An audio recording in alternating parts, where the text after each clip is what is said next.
So good morning class, here we start part 4 of chapter 4 polity.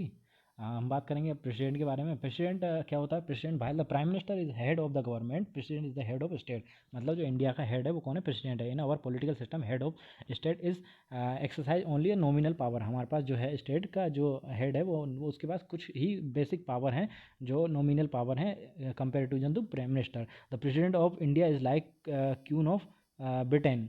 जिस तरीके से queen of Britain है, function are to a large extended.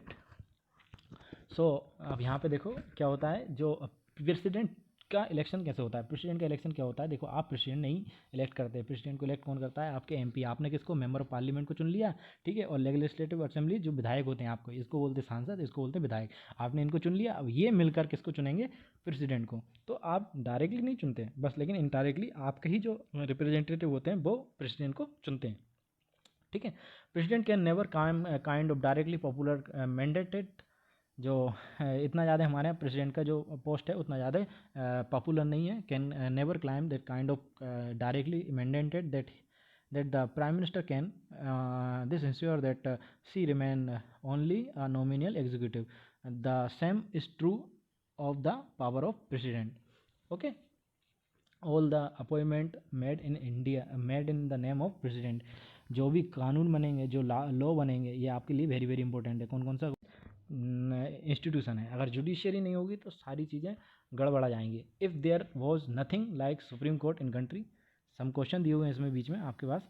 If there is nothing like Supreme Court, even if there is Supreme Court, if it had no power to जज, अगर उनके पास judgment का power ना हो, even it had power, no one trusted Supreme Court, ऐसा वो लोग जज ना करें, लोग उसके ऊपर ट्रस्ट ना करें। Even if it give a fair judgement, if those who appeal against the government order did not accept the judgment, ठीक है ना। तो सोचो किस सिचुएशन होगी। This is why independent and powerful judiciary is important. अगर ये सब चीज़ें नहीं करना है तो इसलिए पावरफुल और इंडिपेंडेंट जुडिशरी होना चाहिए, ठीक है ना। सुप्रीम कोर्ट हमारे यहाँ दो प्रकार का, हमारे यहाँ सुप्रीम कोर्ट होता है, फिर हाई कोर्ट होता है, और सबसे नीचे होता है डिस्ट्रिक्ट कोर्ट। कौन होता है? District court. डिस्ट्रिक्ट कोर्ट के ऊपर हाई कोर्ट, हाई कोर्ट के ऊपर सुप्रीम कोर्ट। ये हमारे यहाँ इसका स्ट्रक्चर है, ठीक है।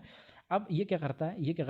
ये मामले सुनता है। मैं जो हाँ,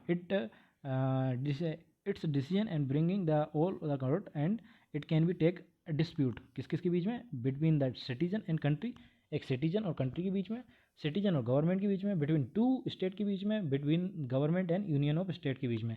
तो आप सोचेंगे कि स्टेट स्टेट के बीच में, हाँ होता है बेटा। जैसे हम एमपी में रहते हैं तो एमपी में किसी रिवर को लेकर महाराष्ट्र के साथ कोई डिस्प्यूट है तो वो कौन सुनेगा? सुप्रीम कोर्ट सुनेगा। Independent of judiciary means independence of judiciary means that it is not under the control of legislature. Legislature हम अभी तक समझते आए, द जज do not act on the direction of government. जो गवर्नमेंट डायरेक्शन देगी उस तरीके से जज काम ना करे। That why the modern democratic have court that are independent to legislature and executive. जो लेजिस्लेचर होता है और एग्जीक्यूटिव से क्यों इंडिपेंडेंट रखा जाता है? क्योंकि वो अपने तरीके से काम करेगी। अभी हमने 4 पॉइंट समझे थे ना, ये सब चीज़ें सही तरीके से हो पाएँ, ठीक है। अब यहाँ पे आता है क्या?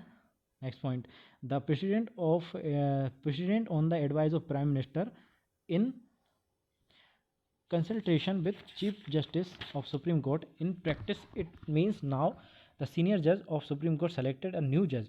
न्यू जज कौन होंगे? जो सबसे सुप्रीम होगा, वो सीनियर होगा, वो सीनियर जज सेलेक्ट किया जाता है। Supreme Court and the High Court उसी के जज बनाए जाते हैं। There are the little scope interface by the political executive. Senior most जज of Supreme Court is usually appointed chief justice. Chief justice of India किसको बनाया जाता है? सबसे सीनियर होता है। अभी कौन है? रमन्ना जी। कौन है? रमन्ना, जस्टिस रमन्ना, ठीक है। जस्टिस रमन्ना है अभी, ठीक है। अभी हमारे पास वो हैं। और इनको हटाया कैसे जाता है? इम्पीचमेंट के द्वारा हटाया जाता है। अगर जज को हटाना होगा बहुत डिफिकल्ट है, लेकिन हटाना भी होगा तो इम्पीचमेंट के द्वारा हटाया जाएगा, ठीक है ना। सो वो भी कैसे? 2/3 मेंबर ऑफ 2 हाउस, मतलब 2/3 मेंबर, और वो भी किसके? दोनों हाउस के, राज्यसभा और लोकसभा, ठीक है। तब हट पाएंगे ये, ठीक है।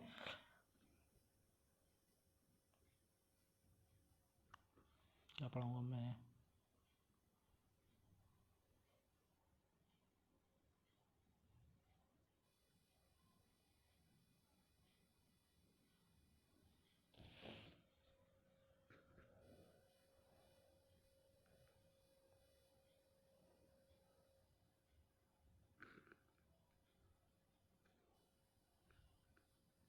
कोर्ट की वर्किंग आती है। Supreme court of India also rule that core and basic principle of constitution can not be change on parliament. Parliament में उस जो हमने अभी प्रेम्बल पढ़ा है बेटा, प्रियम्बल पढ़ते हुए आ रहे हैं, आपने देखा होगा किताबों के जो बुक्स के पहले में प्रियम्बल लिखा रहता है, वो प्रियम्बल में जो शब्द हैं उनको कोई पार्लियामेंट का लॉ उनको अगेंस्ट में तो जाके नहीं खड़ा हो जा रहा है, तो वो सब चीज़ें देखने का काम किसका होता है? सुप्रीम कोर्ट का होता है। The power and the independent of Indian judiciary allowed to act as regular guardian right, किसका? राइट्स का गार्डियन है। We shall see that next chapter that citizen have a right to approach supreme court. मतलब हम अगले chapter में देखेंगे कि हमारे पास कुछ राइट्स होते हैं, अगर उनको कोई हटाता कोशिश करता है, उनको वॉयलेशन की कोशिश करता है, तो उनको प्रोटेक्ट कौन करेगा? सुप्रीम कोर्ट प्रोटेक्ट करेगा उनको। This is called public. एक होता है यहाँ पे आती है PIL। PIL क्या आता है? PIL सॉरी, बहुत ये भी बहुत इंपॉर्टेंट है। Anyone can approach the court a public interest is hurt by action of government. मान लीजिए आपको लगता है कोई एक गवर्नमेंट ने एक्ट किया है, उसके द्वारा जो पब्लिक जो लोगों पे प्रभाव पड़ रहा है, ऐसा प्रभाव पड़ रहा है जो गलत है, तो आप क्या करते हैं? उसके लिए PIL डाल सकते हैं। PIL public interest litigation. इसको PN भगवती ने शुरू किया था। किसने शुरू किया था? PN भगवती ने शुरू किया था। ठीक है, किसने शुरू किया था? PN भगवती। ठीक है, उसमें क्या होता है, आप उसमें अपील कर सकते हैं कि भाई आप इस मैटर पे देखिए, इसमें कुछ गड़बड़ तो नहीं है सुप्रीम कोर्ट से। फिर सुप्रीम कोर्ट उसको चेक करेगा। The check and that is by the judiciary enjoy the high level. इसीलिए कहा जाता है कि जुडिशरी सबसे ऊपर है। ठीक है, यहाँ पे आप देखेंगे, यहाँ पे एक ओथ का फोटो लिखा हुआ है। किसका है? Chief justice of India Shri JS खैर। उन्होंने 2017 में ओथ ली थी। अभी कौन है? रमन्ना जी। कौन है? रमन्ना। ठीक है, ये अभी नए बिल्कुल करंट में नए आपके चीफ जस्टिस ऑफ इंडिया हैं। ठीक है, ये था आपका पूरा chapter. I hope you will understand, आपको समझ में आ गया होगा। नेक्स्ट चैप्टर में हम लोग पढ़ेंगे क्या? जो राइट्स हैं हमारे डेमोक्रेटिक राइट्स, उसको पढ़ेंगे। इसके साथ आपका पॉलिटिक्स खत्म हो जाएगा। Thank you.